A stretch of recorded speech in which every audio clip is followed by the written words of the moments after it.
Ketika Simon Petrus ditegur Tuhan, ya, Tuhan bilang apa?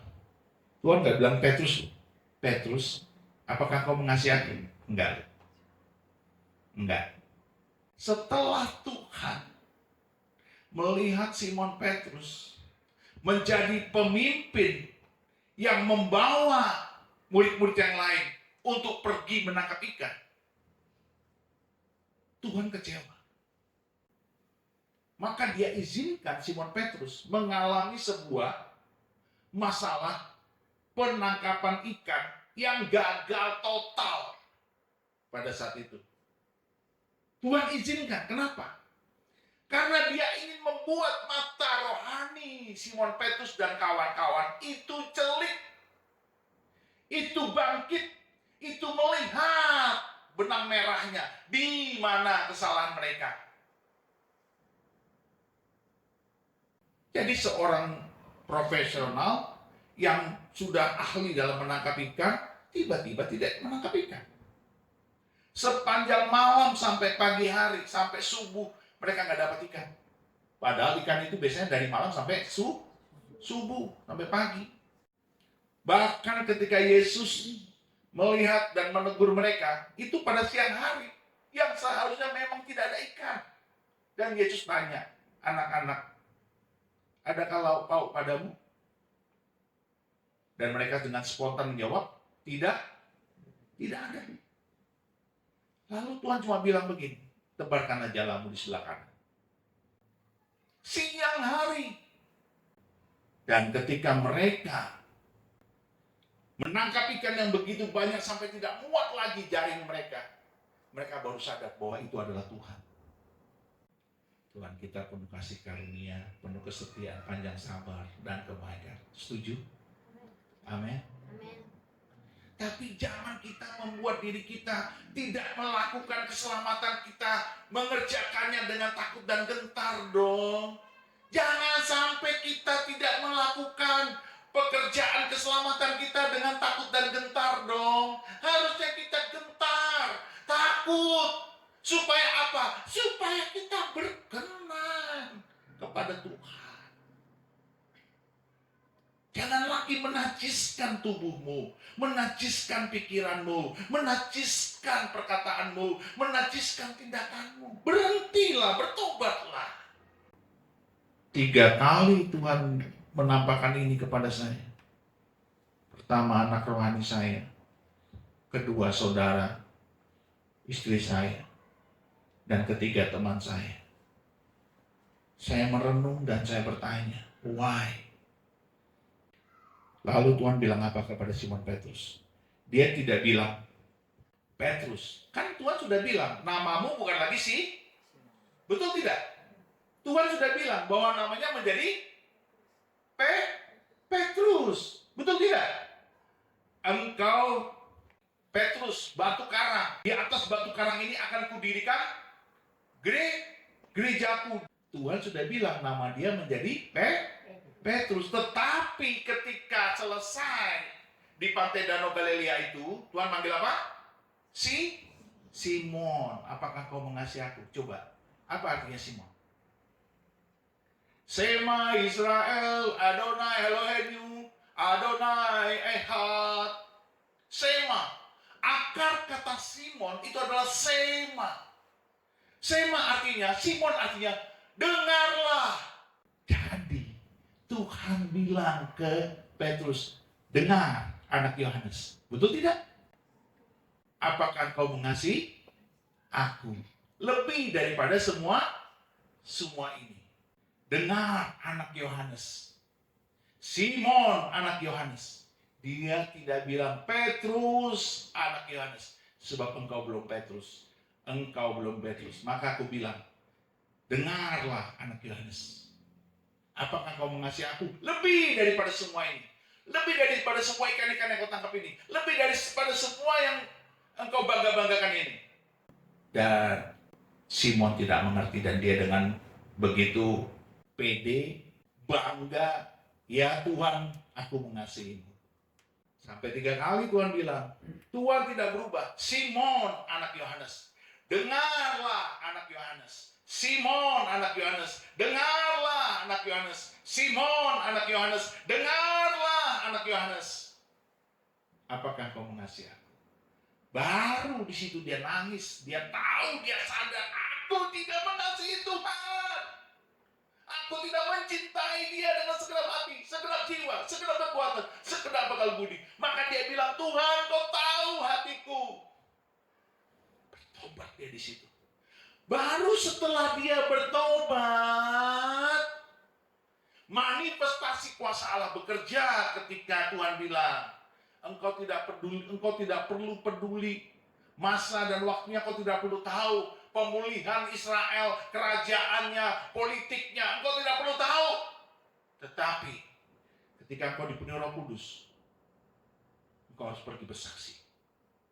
Yerusalem, Yudea, Samaria, sampai ke ujung bumi. Yang mengerti katakan amin. Yang penting itu bersaksi, menyelamatkan jiwa-jiwa. Kalau kau dipenuhi Roh Kudus, kalau kau sungguh-sungguh mengasihi Tuhan. Tidak bisa mengasihi Tuhan, tapi kita tidak relate dengan Tuhan. Maka waktu Amos 3 berkata, mari kita buka Amos 3 kembali saudaraku. Ayat 3 berkata, berjalankah dua orang bersama-sama jika mereka belum berjanji? Tadi kita melihat Yunus tidak berjalan bersama-sama dengan Tuhan. Walaupun Yunus tidak berjalan bersama-sama dengan Tuhan, tetapi karena Tuhan penuh kuasa, karena dia Allah yang berdaulat, karena dia Allah yang tidak bisa dilawan, tidak bisa dibangkang, tidak bisa diribut, tidak bisa diberontak. Begitu saudaraku, dia tetap berkuasa. Walaupun Yunus tidak berjalan bersama-sama dengan Tuhan dalam kesepakatan. Sekarang saya tanya sama saudara. Saudara dan Tuhan sepakat nggak revival terjadi? Saudara dan Tuhan sepakat nggak revival terjadi?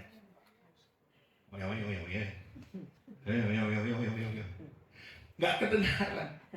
Saudara dan Tuhan sepakat nggak revival terjadi? Amin. Episkiaso terjadi sepakat nggak? Nah, jadi saudara dan saya berjalan bersama dengan, nah ini Simon ini belum sepakat dengan Tuhan karena dia belum mengasihi Tuhan dengan segenap hati, segenap jiwa, kekuatan, dan akal budi. Maka Tuhan perlu mengkoreksi supaya dia mengalami Amos 3 ayat 3. Berjalankah dua orang bersama-sama jika mereka belum berjanji? Jadi harus berjanji dulu. Maka Simon Petrus sudah berjanji ketika dia berkata, Tuhan, engkau tahu isi hatiku. Waduh, dia nangis itu, sedih, dia nangis.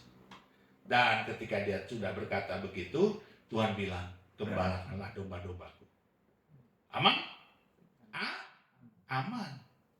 Nah, ketika dia aman, Roh Kudus dicurahkan. Tuhan sudah bilang, ya, ingat ya, kamu nggak usah pusing dengan urusan politik, kamu nggak usah pusing dengan urusan-urusan yang tetek bengek nggak jelas. Yang penting selamatkan jiwa-jiwa. Hiduplah mengasihi aku dengan sungguh-sungguh, segenap hati, segenap jiwa, kekuatan dan akal budi. Kalau engkau hidup benar, aku akan tolong negerimu, aku akan bela negerimu, aku akan jaga bangsamu. Setuju? Maka dia pergi. Dan ketika dia penuh Roh Kudus, dia berkhotbah, 3.000 jiwa orang revival terjadi. Lalu kesaksian, pelayanannya, tanda-tanda heran terjadi ketika seorang lumpuh di depan bait Allah itu ngemis minta duit. Dia bilang, emas dan perak tidak ada padaku, tetapi dalam nama Yesus berjalanlah. Lalu dia pegang tangan orang lumpuh itu dan dia berjalan. Sejak itu orang-orang menjadi takjub dan 5.000 laki-laki bertambah bertobat. Revival terjadi saudara di Yerusalem. Saudara, ini cerita revival, ini bicara cinta kasih. Bicara kasih Bapa. Karena begitu besar kasihnya kepada dunia sehingga ia memberikan anaknya yang tunggal kepada kita. Karena begitu besar kasih Bapa. Jadi ini cerita tentang cinta kasih, bukan tentang show off. tentang pamer, kuasa. No. Ini tentang cinta. Jadi kalau saudara dan saya merindukan revival, rindukanlah dengan cinta, dengan kasih. Maka engkau harus mengasihi dulu Tuhan Allahmu dengan segenap hati, segenap jiwamu, dan minta kepada Dia, maka Tuhan akan mendengar. Tapi kalau kita nggak mengasihi Tuhan, kita minta, apa Tuhan mendengar? Jangan mengharapkan seperti Yunus ketika Tuhan tiba-tiba menyelamatkan 120.000 orang lebih di Niniwe. Jangan, saudara. Kita yang sudah lahir baru, kita orang-orang perjanjian baru, anak-anak yang ditebus oleh darah Yesus yang mahal dan suci itu, kita harus memiliki kasih karena kita anak perjanjian. Amin. Anak perjanjian harus mengasihi Tuhan Allahnya. Karena Tuhan sudah memberikan contoh. Ketika dia mendapati Simon anak Yohanes tidak mengasihi dia dengan segenap hati, segenap jiwa, segenap kekuatan dan akal budi, maka Tuhan menegur dia. Saudara, ketika kita bicara cinta, kita bicara soal Abraham. Abraham itu mendapati Lot yang ada di Sodom dan Gomora itu akan dimusnahkan Tuhan. Lalu bersafaat karena dia mengasihi siapa? Karena dia mengasihi siapa? Karena dia mengasihi Lot dan keluarganya. Walaupun Lot pernah mengecewakan Tuhan, mengecewakan Abraham. Ketika jumlah ternak daripada Lot, jumlah ternak daripada Abraham semakin banyak, lalu bertengkarlah gembala-gembala mereka karena semakin rebutan mereka di ladang penggembalaan mereka. Udah gak muat lagi ladang penggembalaan itu untuk kedua kelompok gembala-gembala ini. Daripada bertengkar, lalu Abraham memanggil Lot dan dia bilang, Lot, kita ini saudara, aku pamanmu, janganlah kita bertengkar gak baik. Lalu dia bilang kepada Lot, ini ada lembah dataran ini, kau pilihlah mana yang kau pakai untuk ladang pengembalaan. Engkau pilih ke kanan, aku ke kiri. Engkau pilih ke kiri, aku ke kanan. Engkau ke utara, aku ke selatan. Kalau engkau di barat, aku ke timur. Ini luar biasa loh. Abraham ini hatinya lembut. Saudara tahu nggak? Maka nggak heran dari Abraham menjadi Abraham, bapa banyak bangsa. Abraham, bapa banyak bangsa. Sementara Yunus, itu artinya apa? Artinya merpati. Saudara kan tahu, merpati kan bicara tentang kesetiaan. Merpati kan bicara apa? Kelemah lembutan.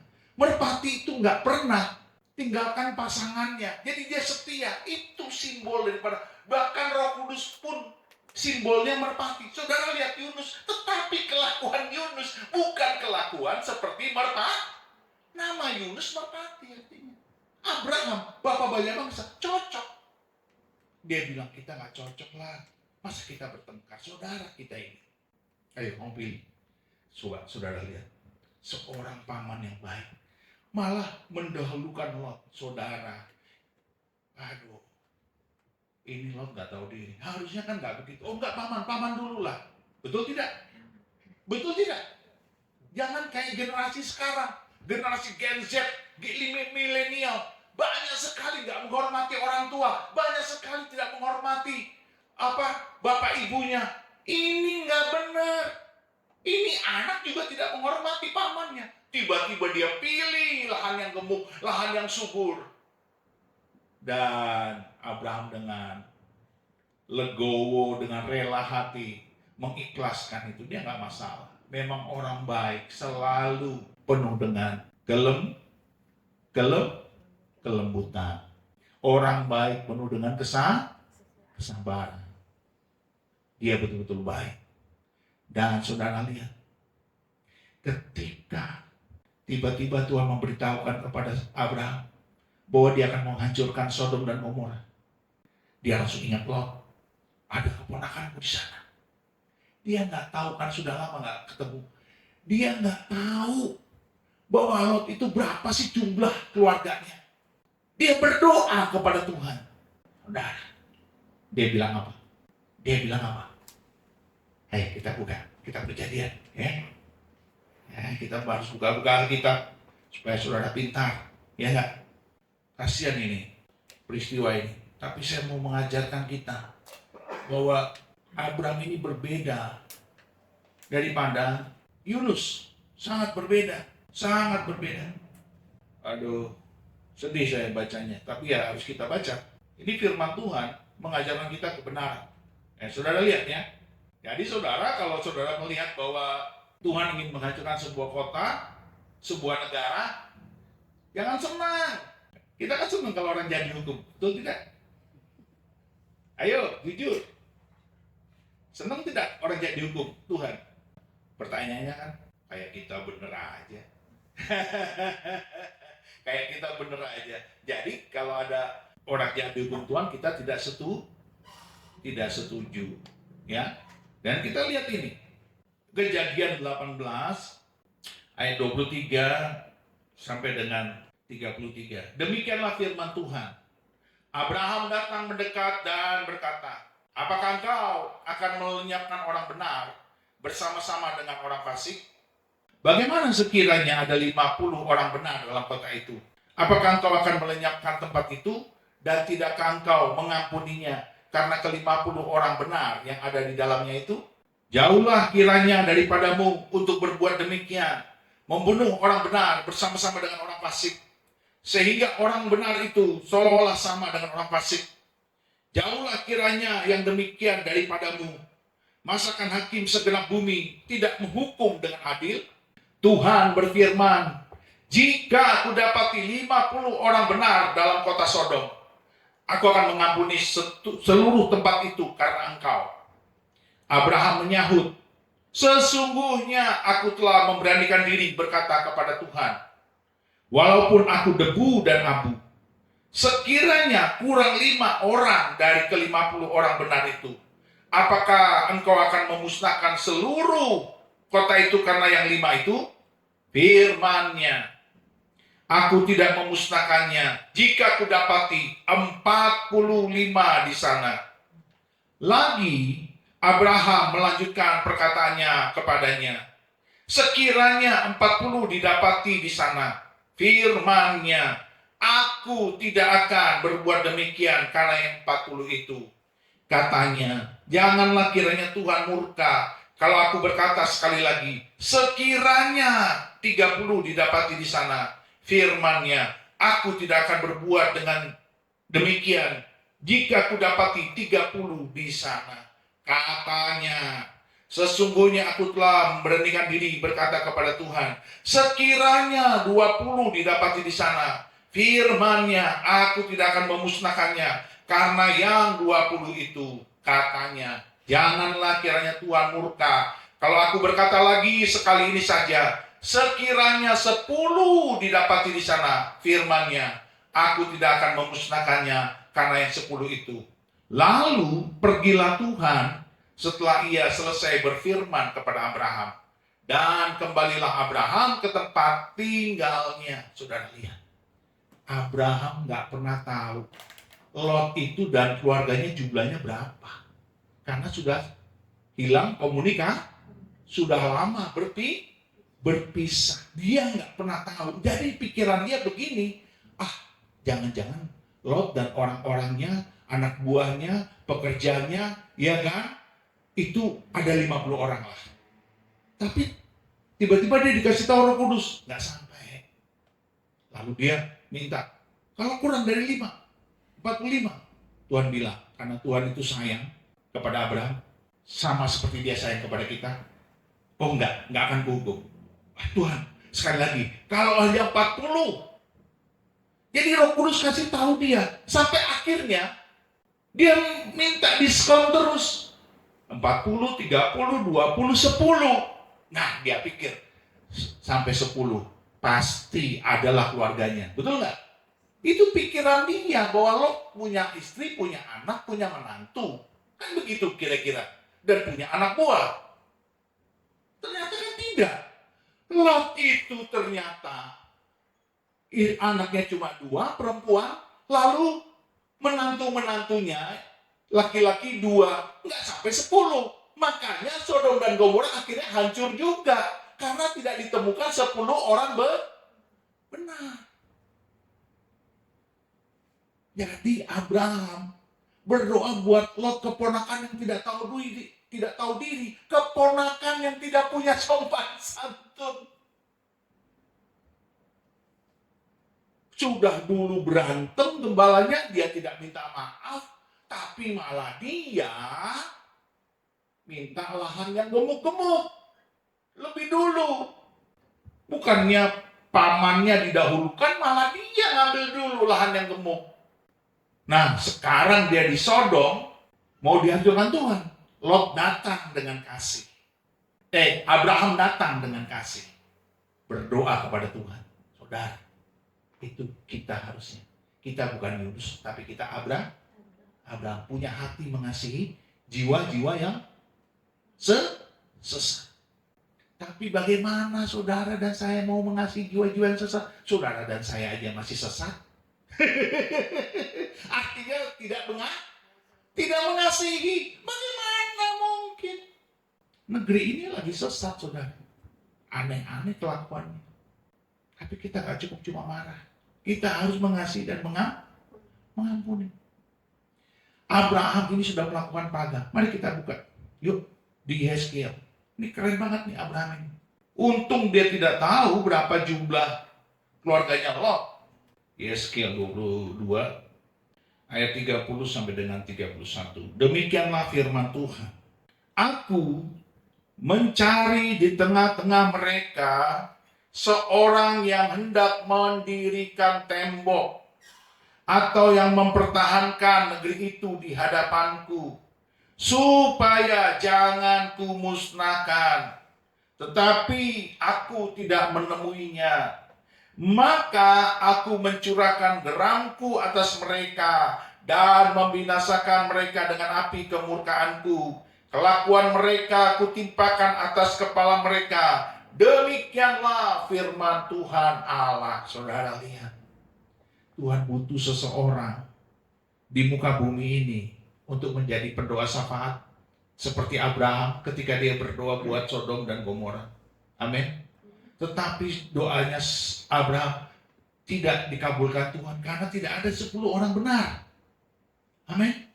Nah, Tuhan sekarang melihat negeri kita. Negeri ini kalau butuh revival, terjadi pertobatan, maka yang pertama saudara harus mempunyai cinta, kasih kepada Tuhan yang dalam, mengasihi Dia dengan segenap hati, segenap jiwa, kekuatan dan akal budi. Untuk mengharapkan revival terjadi, saudara harus cinta Tuhan dulu. Ketika engkau mengasihi Tuhan, maka engkau akan menguduskan dirimu secara benar, secara layak, secara seperti kehendak Allah. Apa pendeta? Tidak ada orang suci. Betul, tidak ada yang suci, tidak ada yang sempurna. Tapi kan yang namanya hidup suci itu adalah orang yang tiap hari, tiap waktu selalu mengintrospeksi diri. Yang selalu setiap hari, setiap waktu, setiap detik bertobat. Itu orang suci. Kita tidak mungkin seperti suci yang orang dunia bilang. Kita suci karena disucikan oleh darah Kristus. Amin. Kita bertobat, kita disucikan oleh darah Kristus. Kita minta ampun, kita dikuduskan oleh darah Kristus. Itu kesucian yang Tuhan mau. Orang yang bertobat itulah orang yang suci. Kalau orang yang tidak bertobat, tidak menyadari dirinya salah, tidak tahu bahwa dia tidak mengasihi Tuhan, tidak tahu kalau dia tidak mengasihi sesama, ini orang tidak kudus ini. Orang tidak suci ini. Ini orang tidak mau menjangkau jiwa-jiwa. Ini orang tidak ingin menyelamatkan jiwa-jiwa. Ini orang tidak kudus ini. Ini orang tidak suci hatinya. Ayo, seperti Tuhan ingatkan saya. Ketika Tuhan kasih saya orang-orang sakit, ketika Tuhan kasih tahu saya bukan seperti robot. Oh iya, ya semoga lekas sembuh ya. Oh iya, semoga sehat ya. Enggak, saudara. Saya doakan, saya renungkan, kenapa ini terjadi? Saya introspeksi diri, apa yang terjadi dengan dia Tuhan? Apa maksud Tuhan menampakkan ini semua kepadaku? Apa maksudmu? Apa kehendakmu? Beritahu aku Tuhan, supaya aku berkenan di hadapanmu, supaya aku mendoakan dengan lebih tepat, lebih benar, supaya aku tidak salah di hadapanmu. Karena semua hal yang Tuhan tampakkan kepadaku, pasti Tuhan punya rencana, Tuhan punya maksud. Amin. Itu orang yang bertobat. Kalau kita ditampakkan Tuhan ini, itu, kita cuek aja, nggak peduli. Itu bukan orang kudus, bukan orang suci. Abraham, coba saudara lihat. Ketika Tuhan memberitahukan bahwa dia akan menghancurkan Sodom, langsung dia bertobat. Dia cari, Tuhan, tolong. Kalau hanya 45, ada 50 orang benar bagaimana? Bayangkan saudara, itu hatinya benar banget. Kan dia bisa aja cuekkan kepada lo, betul nggak? Anak kurang ajar. Tapi dia tidak, dia mengasihi. Itu cintanya kepada Tuhan luar biasa. Tidak seperti Yunus. Maka ketika Yesus bicara kepada Simon Petrus, Simon anak Yohanes, dengarlah anak Yohanes. Simon artinya dengarlah. Dengarlah anak Yohanes. Sebenarnya Tuhan bilang gini, kamu tuh gak mengasihi aku. Kasihmu gak dalam. Dengarlah anak Yohanes. Tuhan itu baik banget. Siapa yang mau berdiri buat bangsa ini? Siapa yang mau berdiri untuk revival? Saudara dan saya. Tapi kita koreksi diri dulu dong. Kita mengasihinya. Kalau kita sudah mengasihi, baru kita bisa berdoa. Saudara, kita tidak bisa berdiri di hadapan Tuhan kalau hati kita belum benar. Kita tidak bisa berdiri di hadapan Tuhan menghadapkan revival, episkiato terjadi kalau diri kita belum benar. Kita tidak mengasihi Tuhan dan sesama. Kan Tuhan bilang gini, kamu tuh gak relate dengan aku. Kamu tuh gak cocok. Kamu tuh bukan Amos 3 ayat 3. Kita ini belum sepakat. Kamu betul gak berdoa supaya jiwa diselamatkan? Ayo bertobat dulu. Miliki dulu kasihku. Kau miliki kasihku. Dengan kasihku engkau akan mengasihi jiwa-jiwa. Karena tanpa kasih Bapa, saudara, kita tidak bisa mengasihi jiwa-jiwa. Amin. Tuhan lebih dulu mengasihi kita, baru kita mengasihi jiwa. Mari kita bangkit berdiri. Selain Kau tiada yang lain ada padaku di surga.